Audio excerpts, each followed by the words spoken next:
Je me présente, alors je suis Benoît Lepage, je suis MCU-PH habituellement dans le service d'épidémiologie du CHU de Toulouse et donc l'Université Toulouse 3 Paul Sabatier. Je travaille également dans l'unité INSERM UMR 1027 dans l'équipe 5 avec Cyril Delpierre. Et en fait, cette année, effectivement, je fais une mobilité à l'université de Berkeley pour continuer un peu ces travaux que j'avais commencé sur l'inférence causale en statistique, et dont je vais vous présenter un outil qui est un outil très utile et à partir duquel finalement pas mal de choses ont commencé, que sont les graphes acycliques dirigés, et comment on peut utiliser cet outil pour faire de l'estimation d'un effet causal. Alors, donc je vais avancer le diaporama. Je vais faire cette présentation en faisant quelques rappels sur la causalité en épidémiologie, puis ensuite on va parler plus précisément des graphes acycliques dirigés. En fait, ces graphiques, c'est une représentation de modèles causaux non paramétriques, c'est-à-dire qu'il n'y a pas de formule mathématique comme habituellement, il n'y a pas de régression linéaire par exemple. Derrière, on ne l'exprime pas comme ça, ce sont directement des probabilités. Et ça va permettre de représenter des distributions jointes, première chose. Deuxième chose, ça va permettre de déterminer si un effet causal est identifiable, si on va pouvoir le tester ou l'estimer. Et puis ça va même nous donner une formule mathématique, c'est-à-dire inférer des effets causaux à partir de données observationnelles, de données non randomisées, ça va pouvoir nous donner une formule mathématique pour estimer, quantifier l'effet causal. Et donc ce sont trois possibilités de plus en plus complexes et qui vont reposer sur des hypothèses de plus en plus fortes pour pouvoir exploiter l'outil de manière au maximum de son potentiel. Alors, pour commencer, je fais quelques rappels sur la causalité en épidémiologie, et puis la notion de causalité qu'on va utiliser ici, on va dire qu'une exposition que je vais noter X, cette exposition est une cause d'un critère de jugement qu'on va noter Y, si le fait de modifier l'exposition va aussi entraîner une modification du critère de jugement. Si vous voulez, si on modifie l'exposition, ça va modifier le résultat qui nous intéresse. Donc ça, c'est pour une définition simple de la causalité qui nous intéresse. Et effectivement, en épidémiologie, quand on fait une étude épidémiologique étiologique, ce qui nous intéresse finalement, c'est d'évaluer des relations causales. C'est ça notre objectif. Et on veut le faire à partir d'associations statistiques, et on sait que ça c'est quelque chose qui est difficile à faire. On ne peut pas déduire directement des relations de causalité à partir de simples associations. Donc comment est-ce qu'on fait habituellement pour déduire des relations de causalité à partir d'associations statistiques? Classiquement, si vous avez suivi des cours d'épidémiologie, vous connaissez les critères de Sir Austin Bradford Hill, qui sont un certain nombre de critères qui ont été listés, et qui vont nous orienter en faveur ou en défaveur d'une relation causale entre deux variables. Alors il y a des critères qui sont de nature statistique. Par exemple, on peut mesurer une force d'association, on peut évaluer une relation dose-effet, donc ça, simplement à partir des données et en faisant un certain nombre d'analyses statistiques, on peut avoir des arguments avec ces deux arguments-là. Et puis il y a d'autres arguments qui sont des arguments qui ne sont pas statistiques. Par exemple, la régularité de la situation, est-ce que la situation se répète d'une période à l'autre ou d'une circonstance à l'autre? La temporalité, est-ce qu'il y a bien une cause qui précède l'effet? La notion de plausibilité biologique, la cohérence avec la littérature, voilà, tout ça ce sont des arguments qui ne sont pas des arguments statistiques, mais qu'on va utiliser dans le faisceau d'arguments en faveur ou en défaveur de la relation de causalité. Alors effectivement, on ne peut pas dire qu'une association statistique, ça soit équivalent à de la causalité. Ça, c'est ce qu'on a à peu près tous retenu quand on a commencé à faire des statistiques. Mais ce qu'on peut dire, c'est que finalement, une association statistique, ça a quand même quelque chose souvent à voir avec de la causalité. C'est-à-dire que ça va pouvoir une association statistique va refléter 5 situations, si on résume les choses. Donc 4 situations vont être liées à de la causalité. Donc je vais lister ces 5 situations, et puis on va détailler notamment la dernière qui est moins facile à comprendre. Donc la première situation, c'est les fluctuations aléatoires. C'est-à-dire que vous avez une population cible et vous prenez un échantillon dans votre population cible, et puis si vous voulez avoir des bonnes propriétés statistiques, cet échantillon on l'a pris au hasard. Il est possible que dans la population cible, il n'y ait pas d'association statistique entre deux variables, mais que vous en observiez une dans votre échantillon, et ça c'est simplement la faute à pas de chance, ce sont des fluctuations aléatoires, ça n'est pas de la causalité. C'est simplement de la fluctuation aléatoire, et si on veut éviter ce genre de problème-là, il faut travailler sur des grands échantillons. Donc là, ça c'est effectivement une des situations sur lesquelles il n'y a pas de causalité derrière, et on peut avoir une association statistique. Et puis on a d'autres situations qu'on comprend bien intuitivement, c'est-à-dire que si x cause y, ou inversement y cause x, alors il va y avoir une association statistique entre ces deux variables, ça on comprend bien. Autre possibilité qu'on comprend bien, si on a une cause commune à x et à y, par exemple W ici est une cause commune à x et y, alors x et y vont être associés.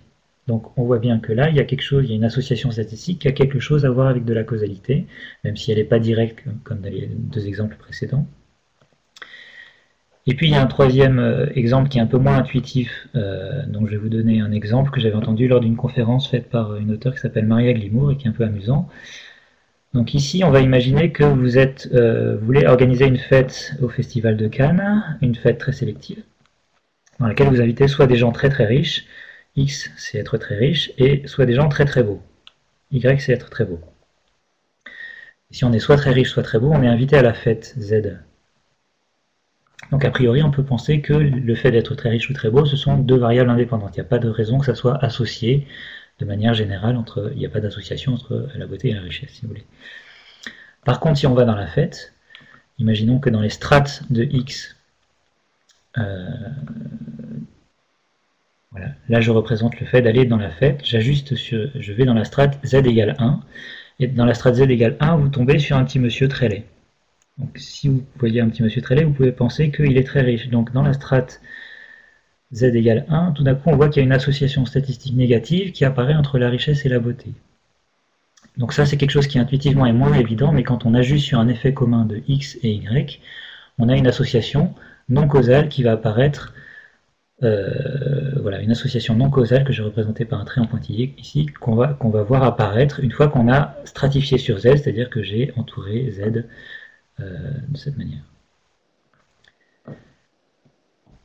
Alors voilà un petit peu le lien qu'on peut faire entre causalité statistique et association statistique. Et puis il y a un autre auteur important qui s'appelle Judy Apple qui a écrit un bouquin sur la causalité extrêmement intéressant. Et pour lui, un des freins à l'analyse causale par les statisticiens, c'est qu'effectivement on manque de notation. Et pour lui, il y a besoin de garder également les idées claires sur qu'est-ce qu'un concept statistique et qu'est-ce qu'un concept causal. Et il y a besoin de séparer les choses. Donc d'abord, on va séparer la notion de concept statistique, c'est-à-dire qu'un concept statistique, ça va être quelque chose qu'on peut définir uniquement à partir de la distribution des variables. Ça suffit de connaître la distribution des variables, on va pouvoir définir de la corrélation, de la régression, de l'indépendance, etc. Ça, ce sont des concepts statistiques. Et il faut bien séparer ces concepts statistiques des concepts causaux. Un concept causal, c'est un concept pour lequel la distribution des variables ne suffit pas à les définir. Donc dès qu'on va parler de randomisation, d'influence, d'effet, de confusion, spurious correlation, c'est pour dire que c'est une corrélation qui n'est pas causale, etc. Ça, ce sont des concepts sur lesquels la simple connaissance de la distribution de nos variables, de faire simplement des statistiques, ça ne suffit pas pour définir des concepts causaux. On a besoin d'autres arguments, et par exemple, on va pouvoir reprendre un certain nombre des arguments proposés par Bradford Hill. Donc première chose, on sépare concepts statistiques et concepts causaux. Deuxième chose, on a besoin de notation. Et dans la littérature, vous verrez deux notations principales. Une première notation qui est une notation algébrique, avec ce qu'on appelle des potential outcomes en anglais. Donc en français, on va dire des résultats potentiels, ou des contrefactuels. Alors qu'est-ce que c'est que ça? Un résultat contrefactuel, on va dire que pour un individu qu'on va noter petit i, et qui peut être exposé à une exposition par exemple binaire. Il peut être soit exposé, soit non exposé. Et du coup, le résultat qu'il peut avoir selon son niveau d'exposition, c'est soit, on va utiliser cette notation-là, soit le résultat y indice x égale 0, le résultat qu'on observerait s'il n'avait pas été exposé, c'est-à-dire le résultat y qu'on observerait si x était égal à 0. Ou autre possibilité, possiblement il peut avoir le résultat qu'on observerait s'il était effectivement exposé à l'exposition, si x est égal à 1, y indice x égale 1. Donc au lieu d'avoir un seul critère de jugement y, ici on a deux variables qui sont définies par les deux niveaux d'exposition possibles. Donc il y a un fait qu'on observe, mais effectivement une fois qu'on est exposé, on sait qu'on ne peut pas être non exposés au même moment, on ne peut jamais observer plus d'un seul de ces résultats potentiels, plus d'un seul de ces faits. Donc il y a un fait qu'on observe, si vous voulez, et des contre-faits qu'on ne va pas observer. Ce sont toutes les possibilités de résultats possibles, mais qui n'ont pas été observées puisque ça ne correspondait pas au niveau d'exposition de la personne. Donc voilà pour les notations algébriques qui sont utilisées. Et puis des notations graphiques, comme celles que j'ai commencé à utiliser, on va représenter les relations de cause à effet par des flèches. Alors donc maintenant je vais parler plus directement des graphes acycliques dirigés. Et on va voir que ça permet de représenter des distributions jointes.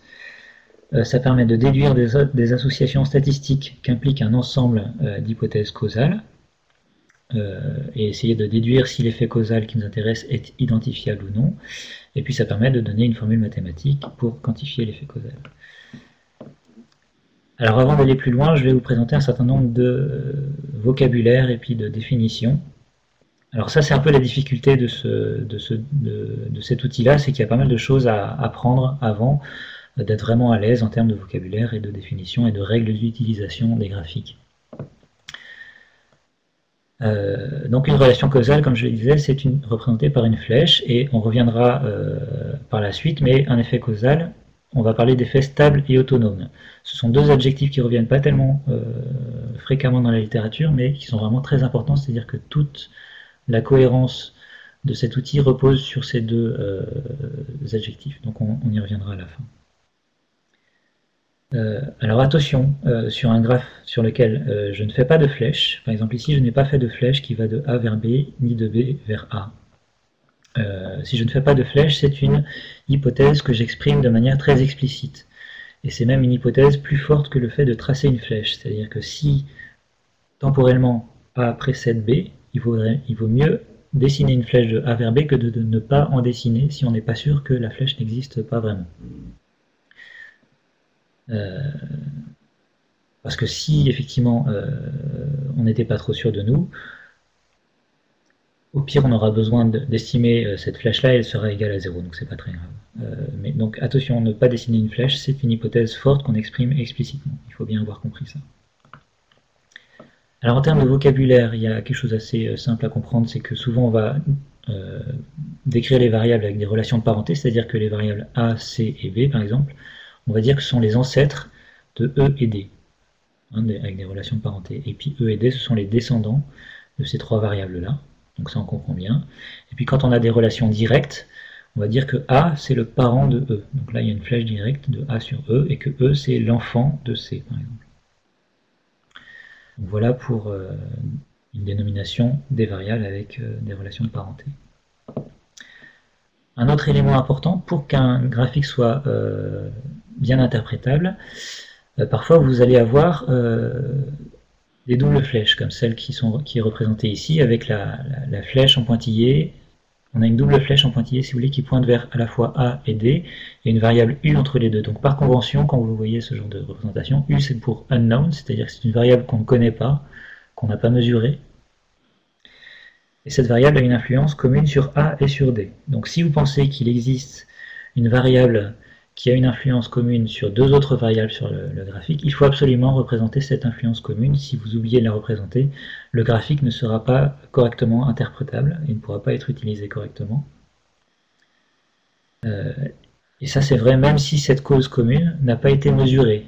D'accord ? Donc même si vous ne l'avez pas mesurée, il faut quand même la représenter graphiquement, et donc par convention, souvent elle est représentée avec des pointillés et avec une variable U pour dire unknown. Alors on va dire qu'un graphe est dirigé si il est uniquement constitué si tous les axes sont des flèches. Et on va dire qu'un graphe est acyclique si on ne peut pas faire de boucle. C'est-à-dire qu'on ne peut pas tourner en rond entre 3 ou 4 variables par exemple. Donc ça va constituer un graphe acyclique dirigé. Alors un autre élément important, c'est la notion de backdoor path. Alors ça je ne sais pas le traduire en français, donc je vais garder le terme anglais. Alors qu'est-ce qu'un backdoor path? C'est un chemin qui relie deux variables. Donc ici j'ai représenté trois chemins avec les couleurs si vous voulez.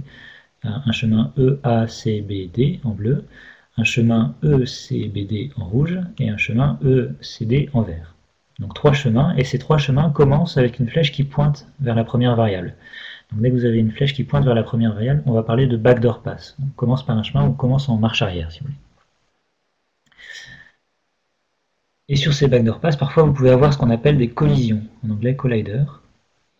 Alors une collision, c'est simplement une variable comme ici, C, qui est à l'intersection de deux flèches qui se rentrent l'une dans l'autre. Donc par exemple sur le chemin bleu, on a bien la variable C qui est une collision à l'intersection de la flèche de A sur C et de B sur C. Par contre attention, cette même variable, sur le chemin en vert ici, ce n'est pas une collision, puisqu'elle n'est pas entre deux flèches qui se rencontrent l'une dans l'autre. Et on va dire qu'un chemin est bloqué quand il contient une collision. Donc là, à droite, je vous ai représenté un chemin bloqué. Le chemin bleu qui contient cette collision, c'est un chemin qui est bloqué. On verra plus tard qu'un chemin bloqué, ça ne peut pas contribuer à l'association statistique entre les deux variables aux extrémités du chemin. C'est-à-dire que ce chemin bloqué en bleu, bloqué parce qu'il a une collision, il ne peut pas contribuer à une association statistique entre E et D. Et puis quand vous avez un chemin qui ne contient pas de collision, comme ça, c'est un chemin ouvert, non bloqué. Et celui-là, il peut contribuer à l'existence d'une association statistique entre les deux variables E et D. Alors encore quelques éléments. Parfois vous verrez des représentations en pointillés, sans flèche, comme ça. Ça c'est quand on est en train d'interpréter le graphe acyclique. Ce n'est pas un graphe acyclique dirigé puisqu'il n'y a pas de flèche, donc il n'est pas dirigé. C'est simplement ce que j'ai fait tout à l'heure avec l'exemple du Festival de Cannes. J'ai tracé un carré autour de ma variable de stratification. Et à ce moment-là, j'ai tracé un trait en pointillé entre mes deux variables pour dire attention, le fait de stratifier sur Z, ça fait apparaître une association non causale que je représente par ce trait en pointillé. Donc je suis en train d'interpréter mon graphe acyclique dirigé quand je dessine ce genre de trait en pointillé sans flèche. Donc voilà pour les éléments de vocabulaire et de définition. Donc c'est un peu la difficulté de cet outil, c'est qu'il faut avoir assimilé ces différents éléments pour bien utiliser l'outil. Alors une des premières utilisations de cet outil, c'est de représenter des lois jointes. Donc on va voir qu'ici on est simplement sur des représentations de probabilité, on n'est pas encore sur de la causalité. Donc là j'ai 5 grandes variables, que j'ai notées grand X1, grand X2, grand X3 jusqu'à grand X5. Et je veux m'intéresser à leur distribution jointe. Alors c'est un peu compliqué à représenter graphiquement parce que ça fait plus de 3 dimensions, donc je ne peux pas faire de figure. Et si vous avez suivi des cours de statistique, vous savez que la probabilité jointe de x1 et x2, alors quand je note petit x1 et petit x2, comme ça, ce sont des réalisations de la valeur de la variable grand x1. C'est-à-dire que si x1 c'est le sexe, petit x1 ça peut être un homme ou être une femme. C'est la réalisation de cette variable. Donc la probabilité jointe de x1 et petit x2, c'est le produit de deux probabilités conditionnelles, la probabilité de x2 sachant x1 multipliée par la probabilité de x1. Ça c'est ce que vous avez appris si vous avez suivi des cours de statistique. Et cette formule-là peut se généraliser de la manière suivante, c'est-à-dire que la probabilité jointe des 5 événements x1, x2 jusqu'à x5, c'est égal au produit de 5 probabilités conditionnelles. Ici j'ai simplement ordonné de manière arbitraire mes variables. C'est la probabilité de x1 multipliée par la probabilité de x2 sachant x1, multipliée par la probabilité de x3 sachant x2 et x1, multipliée par la probabilité de x4, etc., etc. Je pense que vous avez compris. Cette formule mathématique-là, elle est toujours vraie. C'est-à-dire qu'on peut toujours décomposer une probabilité jointe de 5 variables de cette manière-là. Ce sera toujours vrai. Alors, il est possible que dans nos données, il y a un certain nombre de simplifications qui soient possibles dans nos données. C'est-à-dire que si vous savez que conditionnellement que x2 est indépendant de x3 conditionnellement à x1, par exemple, cette probabilité de x3 sachant x2 et x1 va se simplifier de la manière suivante. De la même manière, si vous savez que, si vous observez dans vos données que x5 est indépendante de x3 et de x2 et de x1 conditionnellement à x4, ça veut dire que cette probabilité conditionnelle de x5 sachant x4, x3, x2 et x1 va se simplifier de cette manière-là. On va pouvoir l'écrire de manière beaucoup plus simple. Donc, ça c'est quelque chose qu'on peut tester avec des tests, ça peut se mesurer à partir des données directement. On n'est pas sur la causalité, c'est simplement de l'indépendance conditionnelle, c'est-à-dire est-ce que si j'ajuste sur telle ou telle variable, mes deux variables restent indépendantes ou pas. En fait, cette simplification-là peut se représenter graphiquement. Donc c'est ce que j'ai fait. Cette simplification que j'ai supposée ici, je l'ai représentée graphiquement par un graphe acyclique dirigé. Alors je vais prendre directement la dernière. C'est-à-dire que si je connais la valeur de x4, le fait d'ajuster sur x4, ça suffit pour avoir toute l'information qu'on veut concernant x5. Le fait d'ajuster sur x1, x2 et x3 en plus de x4, ça n'ajoute rien puisque tout passait par x4, si vous voulez. Donc on a cette simplification de x5 conditionnellement à x1, 2, 3 et 4 qui est égale à la probabilité de x5 sachant x4. Et cette simplification peut se représenter graphiquement de cette manière-là. Donc on a finalement une équivalence entre une représentation graphique et puis une simplification de la probabilité jointe du fait d'un certain nombre d'indépendances conditionnelles qui sont possibles parfois dans nos données. Donc bien sûr, il faut que ces indépendances conditionnelles soient vraies, on peut les évaluer, on peut les mesurer, mais si elles sont vraies, on peut les représenter graphiquement. Donc il y a une équivalence entre la représentation graphique et puis finalement une formule mathématique simplifiée, si vous voulez. Et le fait qu'il y ait cette équivalence, on va pouvoir définir un critère graphique qui s'appelle le critère de la déséparation. Ce critère, ça va nous permettre de déduire des relations d'indépendance conditionnelle à partir d'un graphe acyclique dirigé. C'est-à-dire ça va nous permettre de savoir si deux variables sont indépendantes conditionnellement si on ajuste sur un certain nombre d'autres variables, simplement à partir d'une interprétation graphique, puisque la représentation graphique, ça correspond à une formule mathématique. Alors le critère de la déséparation, il a une définition formelle qui est un petit peu complexe, je vous la donne sur cette diapositive, mais on ne va pas s'attarder parce que ça va nous faire perdre du temps. Je vais plutôt vous donner quelque chose de plus appliqué pour la déséparation. Qu'est-ce que ça nous dit la déséparation? En clair, ça nous dit que deux variables, on va considérer que deux variables x et y sont indépendantes, c'est-à-dire qu'elles ne sont pas associées, si les seuls chemins qui les relient sont des chemins qui sont bloqués. D'accord? Donc on va pouvoir dire que deux variables sont indépendantes si les seuls chemins qui les relient sont des chemins bloqués. Qu'est-ce que c'est un chemin bloqué? Comment est-ce qu'on fait pour bloquer un chemin, si vous voulez? Pour bloquer un chemin, on peut soit ajuster sur une des variables du chemin qui n'est pas une collision. Première possibilité. Deuxième possibilité, soit vous avez un chemin qui relie les deux variables et ce chemin contient des collisions et au contraire, il ne faut surtout pas ajuster sur cette collision ni sur un descendant de la collision pour bloquer le chemin. Alors quand j'utilise les termes conditionnellement, en fait, ça peut vouloir dire toutes les choses suivantes, ça peut vouloir dire ajuster, ça peut vouloir dire stratifier, apparier, standardiser, etc. Ou sélectionner dans un sous-groupe. Alors, quelques exemples. Ici, premier exemple, j'ai un chemin qui relie x à y, et on voit que c'est un chemin qui ne contient aucune collision. Donc c'est un chemin qui n'est pas bloqué. Et donc on ne peut pas dire que x et y sont indépendantes. Ici, à cause de ce chemin, on va considérer que x et y sont associés. Deuxième exemple, on a un backdoor pass ici, avec une flèche qui pointe vers la première variable, qui relie x à y. Ce chemin ne contient pas de collision, et donc c'est un chemin qui n'est pas bloqué. Donc on ne pourra pas dire que x et y sont indépendantes. On considère que x et y sont associés à cause de la présence de ce chemin qui relie x à y et qui ne contient pas de collision.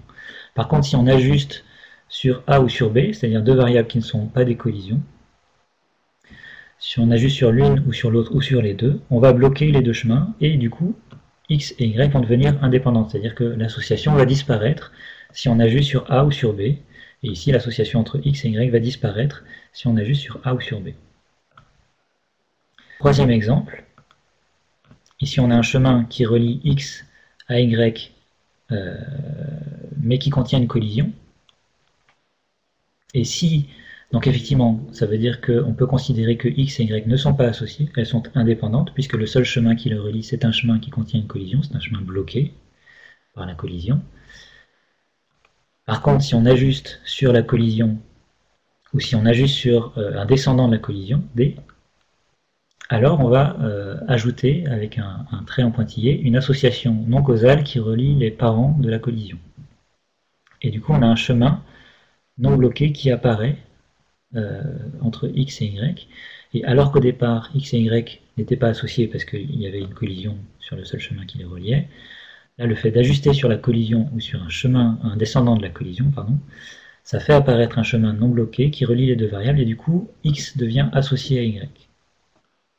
Donc c'est ça le principe de du critère graphique de déséparation. Ça va nous dire, ah, je pense que ces deux variables-là sont associées ou ne sont pas associées, et ah tiens, si j'ajoute sur telle ou telle autre variable, je pense que ces deux variables-là sont associées ou ne sont pas associées. C'est ça ce que nous permet le critère de la déséparation. Ça va nous permettre de définir si deux variables sont associées ou non, conditionnellement à un autre ensemble de variables. Alors une application, ça va être pour évaluer les biais de confusion, c'est-à-dire est-ce qu'on est capable d'identifier un effet causal dans une étude observationnelle, dans une étude non randomisée. Est-ce qu'il y a de la confusion résiduelle, si vous voulez. Alors, pour cela, il y a la règle du backdoor criterion qui a été proposée et qui est la suivante. On va dire que Z est un ensemble suffisant de covariables pour estimer et tester l'effet causal de X sur Y si aucune des variables d'ajustement contenues dans Z n'est un descendant de X et chacun des backdoor paths qui relient X et Y est bloqué. Donc ça, c'est la règle pour définir s'il y a de la confusion résiduelle, si vous voulez, qu'on peut évaluer graphiquement. Donc pour cette application, je vais prendre un exemple classique de la littérature sur les graphes acycliques dirigés et les biais de confusion, qui est cet exemple. On a une structure un peu en forme de M, là. Ici, on s'intéresse à l'effet de la variable x, le faible poids de naissance, sur la survenue d'un diabète à l'âge adulte. Et vous voyez que je ne trace pas de flèche de x sur y, c'est parce que je représente l'hypothèse nulle, selon laquelle il n'y a pas d'effet causal direct de x sur y. Donc souvent ça simplifie les choses de représenter l'hypothèse nulle. Et on va considérer que la structure graphique, la structure causale que j'ai représentée graphiquement avec mon graphe, est vraie, même si c'est discutable. Pour l'exemple, on va considérer que c'est exact. Et dans ces structures, donc on a une variable, le niveau socio-économique familial, qui influence le faible poids à la naissance. Donc on note cette variable Z1, et puis ça influence également une variable W, le diabète chez la mère. Et puis on a une autre variable, ici Z2, la présence d'un gène maternel du diabète qui va influencer le diabète chez la mère et le diabète chez l'enfant. Donc imaginons qu'on applique nos critères statistiques habituels pour essayer de détecter la présence de facteurs de confusion. Ici, on voit qu'on a un parent commun à X et à W, donc on s'attend à ce que X soit associé à W. Donc on s'attend à avoir une association statistique significative entre X et W, si vous voulez. De la même manière, on s'attend à avoir une association statistique significative entre W et Y, parce qu'il y a ce parent commun entre W et Y. Et puis on pense également que W n'est pas influencé par X. Donc ça, ce sont trois arguments qui vont nous faire penser que si on utilise les critères statistiques habituels, simplement en mesurant les associations statistiques entre les variables, il faudrait ajuster sur W. C'est la conclusion qu'on pourrait avoir. Qu'est-ce qui se passe maintenant si on applique le critère graphique de la déséparation pour interpréter notre graphe? Donc pour cela, il y a un petit algorithme qui a été proposé dans la littérature qui va nous permettre de déterminer si un ensemble de variables d'ajustement, cet ensemble-là, S1 jusqu'à Sn, qui peut contenir n variables d'ajustement, et qui ne contient aucun descendant ni de x ni de y, est suffisant pour tester l'effet causal de x sur y. Et c'est un algorithme en 3 étapes. Donc première étape, on commence par effacer toutes les flèches qui partent de x. Deuxième étape, on va tracer un segment non dirigé entre les paires de variables ayant un enfant ou un descendant commun dans S. Ça veut dire, c'est ce que j'ai fait tout à l'heure. Dès que j'ajuste sur une collision, je trace un trait en pointillé entre les parents de la collision. C'est ça la deuxième étape. D'accord ? Je trace un trait en pointillé entre les parents de la collision. Troisième étape, dans le nouveau graphique que j'ai fait, est-ce qu'il reste un chemin non bloqué qui relie x à y? Et si c'est le cas, alors l'ensemble n'est pas suffisant. Par contre, si tous les chemins sont bloqués, effectivement, mon ensemble d'ajustements sera suffisant pour tester l'effet causal. Et on pourra identifier l'effet causal. Donc on revient à notre exemple. Tout à l'heure, on a dit qu'on avait envie d'ajuster sur W, parce que W, effectivement, est associé à X, et W est associé au critère de jugement, et W n'est pas influencé par X. Donc qu'est-ce qui se passe si on fait ça? Donc mon ensemble d'ajustements, ici, c'est W. Première étape, j'efface toutes les flèches qui partent de X. Ici, il n'y en a aucune qui part de X, donc je ne fais rien, c'est déjà fait. Deuxième étape, je trace un segment en pointillé entre les parents de la collision. si j'ajuste sur une collision, et ici j'ajuste bien sur une collision, donc je vais bien tracer un trait en pointillé entre Z1 et Z2. Voilà. Troisième étape, je regarde s'il reste un chemin non bloqué qui passe par mon ensemble d'ajustements. Ici j'ai deux chemins qui relient X et Y. Un premier chemin qui est bloqué, et en plus j'ajustais sur W. Et un deuxième chemin qui pour le coup ne contient aucune de mes variables d'ajustement. Donc ce chemin-là n'est pas bloqué et il va entraîner une association statistique entre X et Y. Donc simplement ajuster sur W, ça ne suffisait pas à contrôler mes biais de confusion. Je risque d'avoir une association résiduelle liée à de la confusion entre X et Y, et donc je ne peux pas identifier mon effet causal de X sur Y. Dans cette situation, ajuster sur W, ce n'est pas suffisant. Alors, deuxième possibilité, si je ne fais rien, qu'est-ce qui se passe? Donc, première étape, je supprime les flèches qui peignent de X, donc là j'en ai pas, c'est déjà fait. Deuxième étape, je trace un trait en pointillé entre les parents d'une collision si j'ajuste sur la collision. Comme je ne fais rien ici, je ne trace rien du tout, c'est déjà fait. Et enfin, je regarde s'il reste un chemin non bloqué entre X et Y, et ici, on voit que le seul chemin qui relie X et Y, c'est un chemin bloqué. Donc ça veut dire que ne rien faire, c'était suffisant. On peut tester l'effet causal de X sur Y, puisqu'il n'y a aucune association statistique résiduelle qui va rester entre X et Y. Le seul chemin qui est présent ici, c'est un chemin bloqué. Il ne va pas contribuer à la présence d'une association entre X et Y. Donc ne rien faire, c'était suffisant. Troisième possibilité, si on ajuste sur Z1 et sur W, qu'est-ce qui se passe? Donc, première étape, comme d'habitude, on enlève les flèches qui partent de X. Ici, j'en ai pas, c'est déjà fait. Deuxième étape, si j'ajuste sur une collision, je trace un trait en pointillé entre les parents de la collision. Hop. Voilà, c'est ce que je fais, j'ajuste sur W ici. Donc je trace un trait en pointillé entre Z1 et Z2. Troisième étape, est-ce qu'il reste un chemin non bloqué qui relie X et Y? Alors ici j'ai deux chemins qui relient X à Y, j'ai un premier chemin qui était le chemin bloqué, et par ce chemin-là j'ajuste sur Z1 et sur W qui font partie du chemin. Donc ce chemin-là il est bloqué. Deuxième chemin c'est X, Z1, Z2, avec le nouveau chemin en pointillé, Y. Et ici, comme j'ai ajusté sur Z1, ce chemin est aussi bloqué. Donc ici c'est bon, on a bien bloqué tous les chemins qui relient X à Y, et on va pouvoir identifier l'effet causal de X sur Y. Et on peut continuer les exemples comme ça, c'est-à-dire que si on ajuste sur deux autres variables, W et Z2, on voit que ça sera suffisant également, et si on ajuste sur l'ensemble des trois variables, on va voir que ça sera suffisant également. Donc qu'est-ce qu'on peut conclure de tout ça? On voit qu'il y a plusieurs façons de bien faire. Il y avait plusieurs façons de faire de bien ajuster. On pouvait choisir d'ajuster sur aucune variable, sur deux variables ou sur trois variables. Et ces trois façons de faire étaient tout aussi valides les unes que les autres pour identifier l'effet causal, c'est-à-dire pour pouvoir tester l'effet de X sur Y ou pour estimer l'association de X sur Y. Alors, avec cette approche, on ne va plus parler de facteurs de confusion comme variables. On va plutôt parler d'association confondue ou non. Bon, notre association causale sera confondue et dans ce cas-là on ne pourra pas identifier l'effet causal, ou elle sera non confondue et dans ce cas-là on pourra identifier l'effet causal, mais la notion de facteur de confusion comme variable n'a plus de sens puisque ça dépend de ce sur quoi on ajuste en fait. On voit également qu'un ajustement ça peut être inutile puisque quand on ne faisait rien ça suffisait. Et puis que parfois il n'y a pas besoin d'ajuster sur trois variables, parfois ajuster sur deux variables ça suffisait. Et puis on voit également qu'un ajustement ça peut être dangereux, c'est-à-dire que si vous ajustez juste sur la collision W dans notre exemple, on crée plus de biais qu'on en enlevait.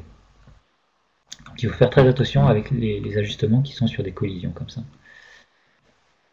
Donc ça c'était pour la possibilité d'utiliser les graphes acycliques pour identifier un effet causal. La troisième possibilité c'est pour calculer un effet causal. Donc là je vais aller beaucoup plus vite parce qu'on a dépassé le temps.